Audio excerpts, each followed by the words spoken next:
আঙ্গুলের ইশারায় সত্যি মিথ্যার পরিচয়, সত্যি মিথ্যার পরিচয়। ওরে দিন ইসলামের হইবে আবার, ও ভাই হইবে রে বিজয় রে। কিসের শানার কিসের মান রে ভাই, এই দুনিয়ায় খাটাই মিশা জিন্দেগানি।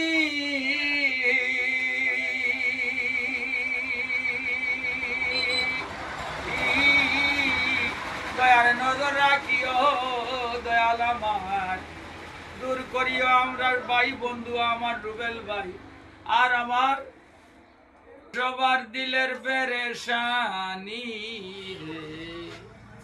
বাঙালি জাতির দিও সুখ আর শান্তি, আল্লাহ ডাকি পরওয়ারদিগার। 18 কোটি মানুষ রে দিও আল্লাহ কলিয়া রৌশনের দুয়ার রে। জনাব রাষ্ট্রনায়ক তারেক রহমানের তত্ত্বাবধানে রাষ্ট্র সুখী হোক, এই আশা কামনা করে বিদায় নিলাম আজ আমি। আল্লাহ হাফিজ বলিয়া রে, দয়াল রাখিও তোমার কুদরতির নজর।